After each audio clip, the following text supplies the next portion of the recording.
Abram as suas Bíblias no livro de Eclesiastes, no capítulo 3.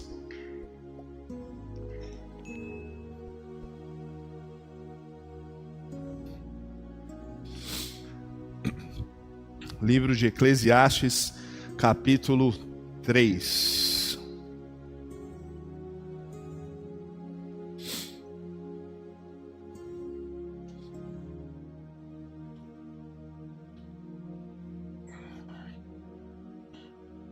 O título da minha mensagem é O Deus Soberano que Dirige o Tempo. Eclesiastes, no capítulo 3, assim diz a palavra do Senhor: Tudo tem o seu tempo determinado, e há tempo para todo propósito debaixo do céu.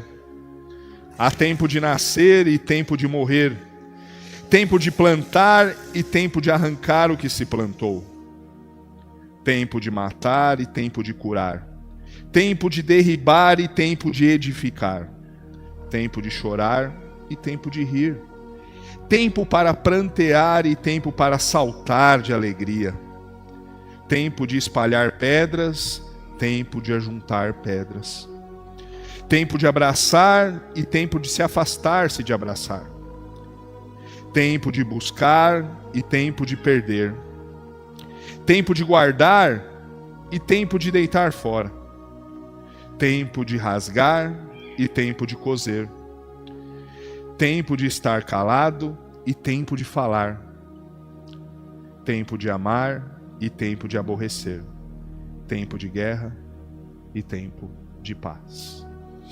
Soberano Deus, eterno Pai, muito obrigado, Senhor Jesus, pela leitura da Tua palavra. Que o Senhor possa vir a derramar dessa graça abundante, Senhor Deus. Que a gente possa entender o conceito de tempo. E que a gente possa, Senhor Jesus, aproveitar esse tempo da melhor maneira possível na Sua presença. Que o Senhor possa vir a nos guiar, Senhor, através dessa breve mensagem. E que a gente possa sair daqui refletindo, Senhor, como nós temos gastado o nosso tempo, o que nós temos feito com o nosso tempo, como nós usamos o nosso tempo, e que o Senhor possa vir a nos ajudar a maximizar esse tempo para a honra e glória do seu santo nome. É isso que eu te peço e desde já te agradeço em nome de Jesus Cristo. Amém. Amém, irmãos. O livro de Eclesiastes é tido como um livro de reflexão de muita sabedoria. Um livro no qual a gente se debruça, no qual a gente reflete sobre até a própria brevidade da vida. O escritor de Eclesiastes foi Salomão, filho de Davi, que foi rei de Israel entre 935 a 930 a.C. Já escreveu o livro de Eclesiastes justamente no final da sua vida. É um período que Israel vivia uma estabilidade política, prosperidade econômica também, mas também começa a experimentar alguns sintomas espirituais de decadência, devido a algumas alianças mal feitas e influências pagãs que Salomão permitiu que entrasse na sua velhice, na sua vida.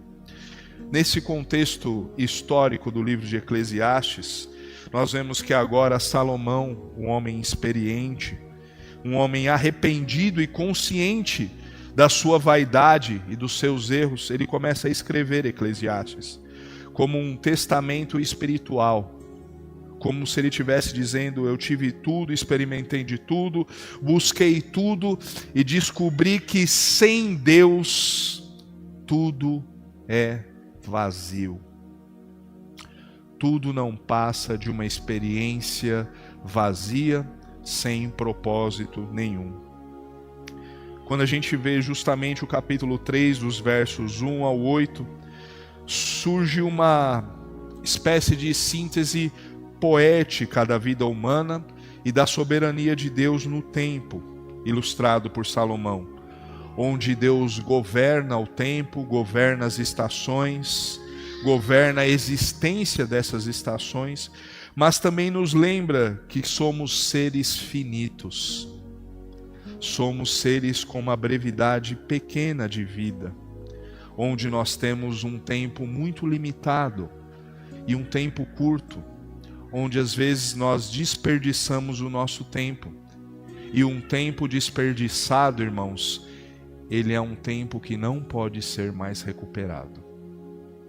Nós não conseguimos voltar no dia de ontem. Nós não conseguimos reviver o passado. Por mais que o homem tente ou já tentou alguma fórmula mirabolante ou mágica de tentar voltar ao passado, como alguns filmes, né, ou algumas séries que nós assistimos, como quem já assistiu aquela série Dark, que tenta voltar no passado com um lapso de 33 anos na história, é uma série confusa, onde o desejo do homem é realmente voltar ao passado e consertar alguns erros que ele comete para que esses erros não venham a afetar no seu futuro. Mas infelizmente isso é impossível. Nós, seres humanos, não somos o dono do tempo. Nós não declaramos o tempo no qual nós viemos a nascer. Nós não declaramos o tempo no qual nós iremos morrer. E a brevidade da vida, ela é muito curta, onde nós temos que refletir como o nosso tempo é gasto, como o nosso tempo ele passa de uma maneira muito rápida. E quando nós vamos ver, de repente nós temos 30, 40, 50, 60, 70, 80 e a vida passou. Por isso que a reflexão dessa palavra é como você tem desperdiçado o seu tempo. O que você tem feito com o seu tempo? Como você administra o seu tempo? Como que a sua rotina muitas das vezes consegue tirar você da presença de Deus? E essa rotina, ela é tão absurda e louca que você não dá conta de que uma semana já passou e você não fez aquilo que deveria ser feito. Você passou uma semana sem Deus, desperdiçou o seu tempo. O que você tem feito com o seu tempo? Como você tem gasto ele? E o primeiro ponto aqui dessa pregação seria como Deus ordena todas as estações da vida e como o homem perde o seu tempo. Nós lemos que há um tempo determinado para todo o propósito que está debaixo dos céus e da terra. E isso é verdade. Nós não podemos controlar as estações, como também não podemos controlar o fruto dessas estações. Mas nós sabemos que existe sim um tempo para se plantar, um tempo para se colher. Nós sabemos, como diz as Escrituras, um tempo que a gente realmente deve falar e um tempo que a gente realmente deve ficar calado. Só que às vezes essa sabedoria ela só vem com o passar dos anos e com uma certa idade, como aconteceu com o próprio Salomão, que já é um homem maduro, velho, começa a refletir sobre a vida e ver que realmente ele gastou o seu tempo com coisas que ele não precisaria, não poderia e não tinha necessidade alguma. E muitas vezes esse tempo gasto é por causa de um vazio existencial dentro da nossa própria vida. Algo que nós tentamos preencher com algumas coisas, com hobbies, com televisão, com alguma coisa que nos satisfaça. E inúmeras vezes isso é temporariamente curto e traz uma felicidade passageira muito rápida. E Salomão começa a refletir sobre isso. O verso 1 ele declara: tudo tem o seu tempo determinado e há tempo para todo o propósito debaixo dos céus. Salomão ele descreve 14 pares antitéticos. Na teologia nós chamamos isso de pares antitéticos, que abrange toda a experiência existencial humana. Nada ocorre por acaso, tudo está determinado dentro de um decreto divino, onde o Senhor é o Deus do tempo. João Calvino ele faz um comentário excelente sobre o tempo. Calvino ensina que Salomão mostra que nada acontece fortuitamente, mas tudo procede pela determinação secreta de Deus. Ele explica que Deus governa até nos momentos que parecem ser de pura contingência. Até aqueles momentos mais improváveis da nossa vida, ou até aqueles momentos mais difíceis no qual nós achamos que nós temos o controle e achamos que está tudo bem, está tudo seguro. E uma notícia pode tirar essa segurança de nós e de repente nós achamos que nós estamos perdidos. Deus ainda está no controle de todas as coisas. Mesmo nesses momentos de caos que nós podemos ter. E esses momentos, irmãos, infelizmente, eles chegam na nossa vida. Esses momentos muitas vezes vão bater na nossa porta. E tudo aquilo que parece estar sob controle e seguro, de repente, vira um mar de incertezas, um mar de preocupações, um mar onde a gente acha que não tem para onde correr, ou que parece que Deus nos abandonou temporariamente. Não, irmãos. Deus está no controle de toda a nossa vida, mesmo em meio a dias difíceis. Dias no qual nós buscamos respostas de Deus e não ouvimos. Dias nos quais nós estamos confusos, tristes, aflitos. Deus ainda está governando, mesmo nesses dias. Por mais que a gente não entenda e fuja da nossa razão de compreensão, por mais que a gente fique abalado emocionalmente, por mais que parece que o chão tenha se abrido e a gente fica perdido e desesperado, Deus ainda está presente e governando. Pode estar fora do nosso controle, mas não do controle dele. Um teólogo reformado chamado Matthew Henry, ele afirma que as mudanças de tempo revelam a variedade da providência divina, ensinando que Deus dosifica alegrias e aflições para o bem dos seus filhos. Quando a Escritura fala que tudo coopera para o bem daqueles que amam a Deus e são chamados segundo o seu propósito, até os dias de aflições nossas cooperam para o nosso bem, para o nosso crescimento espiritual, para aumentar a nossa fé, para trilhar um caminho no qual muitas vezes nós estamos seguindo perdidos, mesmo nesses tempos. Só que quando são tempos de alegria, é difícil nós tirarmos lições dos tempos de alegria, não é verdade? É difícil a gente tirar a lição de um tempo de comunhão. É difícil tirar uma lição aonde nós estamos rindo, felizes com os nossos amigos. Mas Deus nos ensina mesmo nos momentos de felicidade.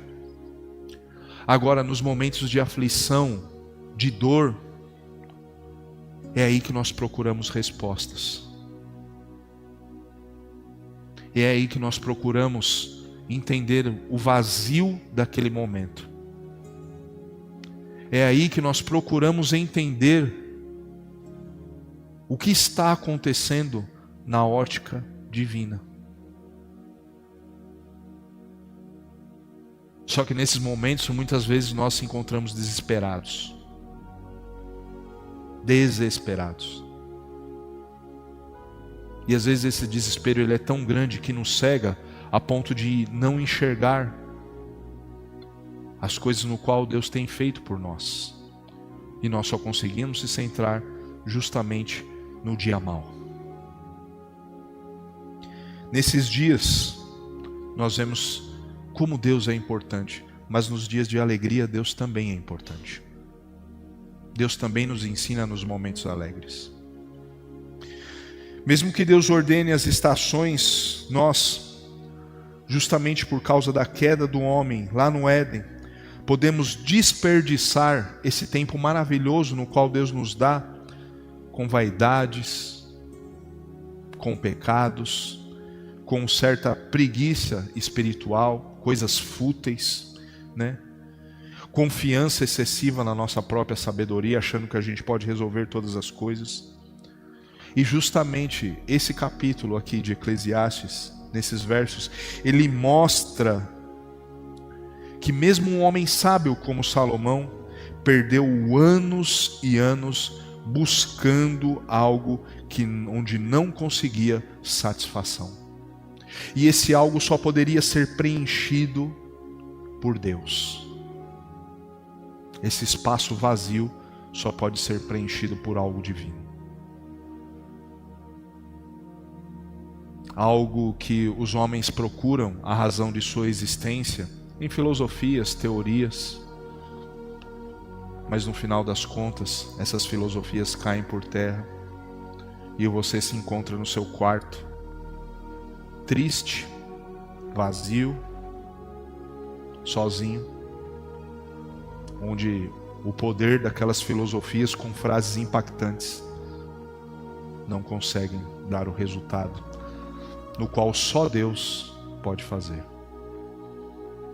E Salomão reconhece isso. Por isso que em Efésios, no capítulo 5, versículo 16, ela nos ordena, nós temos que remir o tempo por causa dos dias maus. E nós devemos remir o nosso tempo em Cristo Jesus.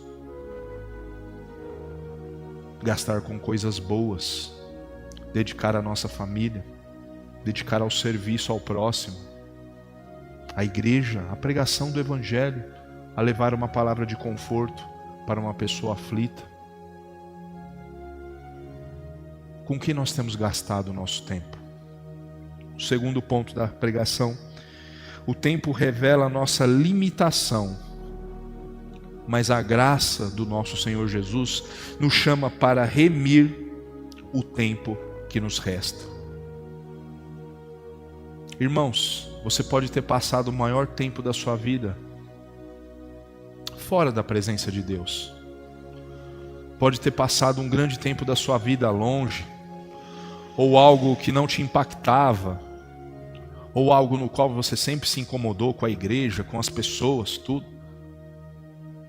Você pode passar esse tempo. E muitas pessoas morrem com esse lapso gigante nas suas vidas. Mas a graça de Deus, ela pode remir esse tempo perdido. Por mais que foram anos e anos com o encontro espiritual com Jesus Cristo, aquele encontro onde o próprio Senhor acha você no seu quarto, nos dias difíceis, aquele encontro onde o próprio Deus senta do lado da sua cama, escuta cada ponto da sua oração. Aquele tempo, ele fica remido na presença de Deus. O salmista ainda fala: mais vale um dia na casa do Senhor do que 1000 anos fora dela. Porque o tempo para com Deus, ele é precioso. E nós, hoje, temos que ter a consciência que o tempo é precioso. Que nós não devemos gastar com coisas fúteis. Quando nós olhamos a sequência do livro de Eclesiastes, que demonstra que nós não controlamos absolutamente nada na nossa vida, que há um tempo para nascer e para morrer, e nós não escolhemos nenhum dos dois. Nós não escolhemos o tempo que nós fomos nascer e não vamos escolher o tempo que nós vamos morrer.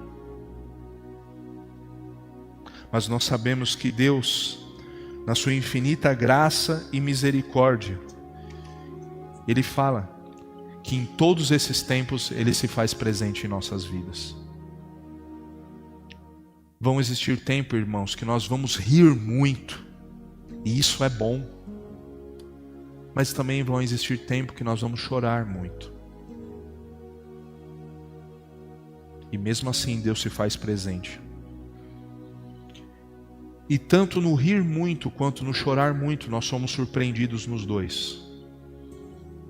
Às vezes ninguém espera por uma boa piada, ninguém espera por algo tão engraçado, a ponto de você rir, de soluçar e faltar o ar.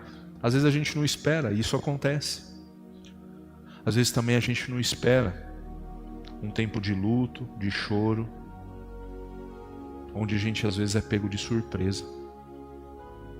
E a gente não sabe quando ambos irão acontecer. Mas a gente sabe que Deus se faz presente em todos eles, cuidando, providenciando, te ouvindo, entendendo. Não existe pessoa melhor no mundo para entender você do que Deus. Não existe pessoa melhor. Nem eu, como pastor, posso entender uma pessoa plenamente.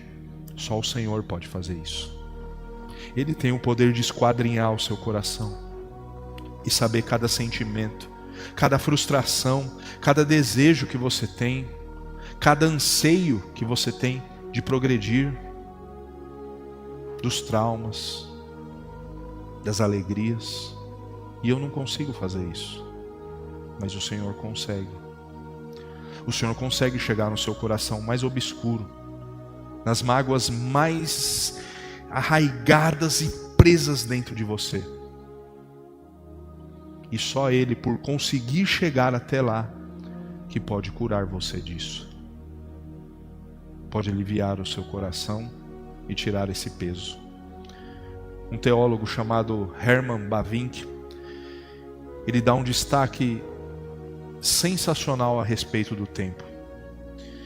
Ele fala que o tempo, como criação divina, é um lembrete constante de nossa dependência de Deus. Ele argumenta que a nossa incapacidade de controlar o tempo nos chama à humildade, à adoração eterna a Deus. Quando nós reconhecemos as nossas limitações e o nosso tempo finito aqui nessa terra, a gente reconhece que a gente depende de um ser soberano que governa os céus e a terra e todo o universo.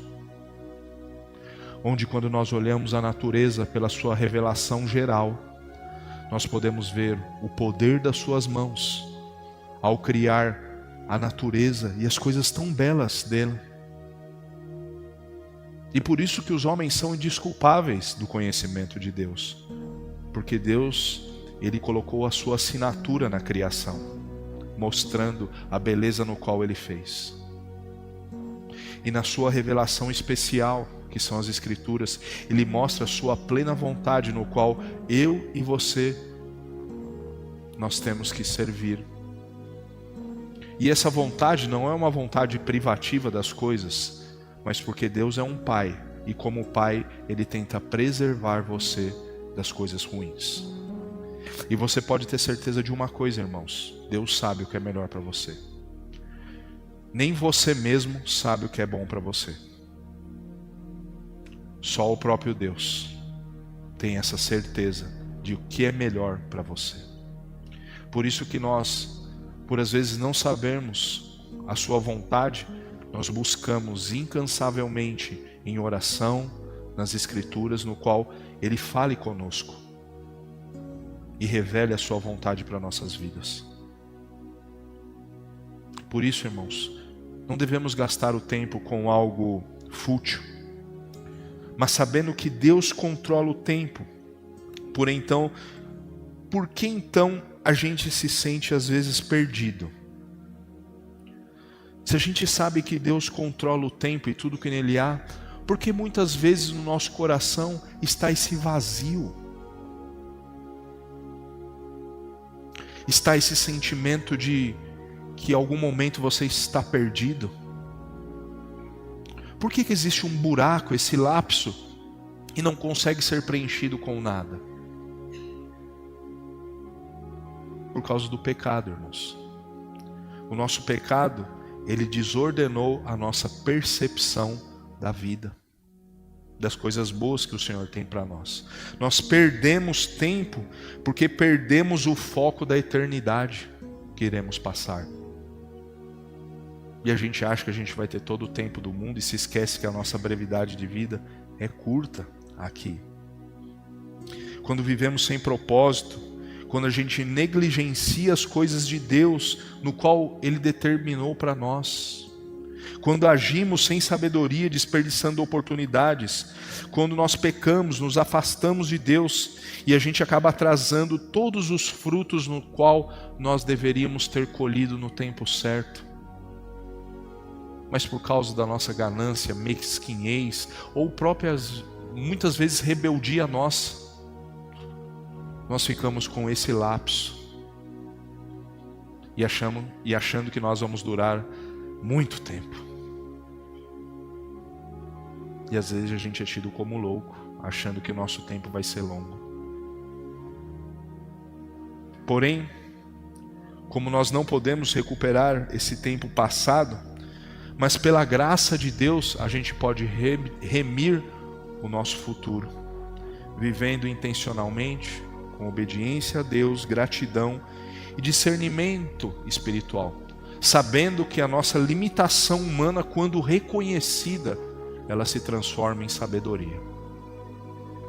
Quando nós reconhecemos que nós somos limitados e somos dependentes de Deus, nós começamos a dar um passo para se tornar um homem e uma mulher sábia na presença dele. O terceiro ponto é que a soberania de Deus sobre o tempo produz descanso, propósito e uma vida redimida por Cristo. Saber que Deus determina cada estação nos impede de viver com ansiedade, irmãos. O ansioso, ele quer aquilo que é do futuro para hoje. O que é do amanhã para agora. E quantas vezes a ansiedade tem sido o mal do século? E a gente perde tempo e desperdiça tempo querendo algo que não pertence a nós nesse momento, mas que futuramente pode ser que pertença a nós. E a gente fica extremamente ansioso e agoniado querendo algo que não compete para a gente ser naquele tempo, mas que for da vontade do Senhor, Ele vai entregar para você. E a gente quer que tudo seja para agora, para ontem, para já. Charles Spurgeon, um grande pregador do século XIX, ele diz: o relógio de Deus nunca atrasa e nunca adianta. Ele sempre marca a hora exata. A soberania divina sobre o tempo não é motivo de medo, mas de descanso. Às vezes a sua ansiedade tem atrapalhado você de descansar em Deus. A nossa ansiedade atrapalha a gente de descansar nas próprias promessas que o Senhor fez para nós. A gente quer tomar aquilo que é do futuro para agora, achando que o nosso tempo é perfeito, que a gente sabe o que a gente quer na hora exata. Só que a gente chega até a ser tolo por pensar assim. E às vezes, sabendo que Deus tem algo melhor para nós, nós queremos antecipar algo que não nos pertence. E às vezes a gente acaba colhendo os maus frutos por não estar dentro da vontade de Deus. Por isso que nós devemos aprender a eliminar a nossa ansiedade, entregando ela para o Senhor, descansando no Senhor. John Piper, ele fala uma frase fantástica. John Piper é um pastor batista. Ele já está com uma certa idade, deve estar quase com uns 80 anos. Mas é um pregador fantástico, e quando eu tenho a oportunidade de ouvi-lo, em casa eu coloco uma pregação dele de 40, 50 minutos. Porque é um homem extremamente sábio, e ao decorrer da sua jornada ministerial, e inúmeros livros no qual ele produziu, ele consegue falar muito sobre o tempo, sobre a brevidade do tempo e a brevidade da vida. John Piper, ele lembra que Deus está fazendo 10.000 coisas na sua vida agora, nesse momento. A mudança de tempo não é um sinal de abandono divino, mas de seu trabalho contínuo. Às vezes você se sente abandonado por Deus em algumas áreas da sua vida, ou na área espiritual, emocional, financeira. Mas nós temos que crer que Deus é soberano e cuida de todas as coisas. E nós, como filhos fiéis dele, nós devemos aprender a confiar no nosso Pai. Às vezes a gente não tem confiado em Deus da maneira correta e se entregue para Ele. Por isso nós não podemos permitir que o tempo escorra pelas nossas mãos sem propósito. Enquanto Deus determina as estações, nós somos responsáveis como respondemos a elas. Uma vida entregue à providência e à sabedoria de Deus é uma vida que reme o tempo, não por mérito próprio, mas pela graça que santifica a nossa decisão. Por isso que quando nós olhamos para a cruz, nós vemos que Cristo, Ele é o Senhor do tempo e é o Redentor dos dias perdidos nossos. Ele é o Redentor dos nossos dias perdidos. A plenitude do tempo chegou quando Deus envia o seu Filho. Gálatas 4:4. Cristo é o centro da história, o marco da eternidade e do tempo. Em Cristo, nós podemos ter o nosso tempo redimido. A sua encarnação mostra o nascer de um tempo. A sua morte mostra o fim de um tempo. A sua ressurreição, um tempo de viver. A sua volta futura, um tempo de uma colheita final gloriosa. Em Cristo, até o tempo desperdiçado por nós, irmãos, ele pode ser ressignificado. Ele não apaga o passado, mas transforma o futuro. E muitas vezes nós temos que olhar para a cruz, nos arrependermos dos nossos pecados e pedir que a sua graça possa vir a transformar o nosso coração. Mesmo em dias que nós não consigamos força nem para orar, mas nós sabemos que Deus é o Senhor do tempo. E sabendo que mesmo que seja um tempo de dificuldade para você, Deus se faz presente em tudo aquilo. Aquilo que nós destruímos pelos nossos pecados, o Senhor pode reconstruir pela sua graça maravilhosa. E isso é uma mensagem de esperança para todos nós. O que o pecado destruiu, a graça pode reconstruir na nossa vida. Isso é maravilhoso. E como é que a gente pode aplicar isso para as nossas vidas? Que a gente possa reconhecer que Deus é soberano e o Senhor do tempo, de todas as estações da nossa vida, da juventude, da adolescência, da vida adulta e da velhice. Que a gente possa abandonar a ilusão que nós mesmos temos do controle do tempo. Às vezes a gente tenta controlar o tempo, mas é uma pura ilusão nossa. Porque a gente não sabe das intempéries da vida e nem o que está por vir. Que a gente possa se arrepender do tempo desperdiçado com vaidade, negligência espiritual, com o nosso pecado. Remir o tempo consagrando seu presente e o futuro para Cristo. Você não pode mudar o passado, irmãos, mas você pode entregar o futuro para Cristo. E eu creio que Ele tem um futuro maravilhoso para vocês. Ele é Deus poderoso e soberano. Que a gente possa viver com um propósito, gratidão e a missão, sabendo que cada estação da nossa vida tem um propósito eterno, determinado para todas as coisas. Concluindo, irmãos, esse capítulo de Eclesiastes 3, eles nos lembram que o tempo pertence a Deus. Ele pertence unicamente a Deus, Ele que determina cada estação da nossa vida. E nós somos chamados a viver com sabedoria essa realidade. Nós estamos diante dessa realidade e nós temos que viver com sabedoria sobre o tempo. Embora a gente não possa recuperar o nosso tempo perdido, mas a gente possa remi-lo em Cristo e para Cristo.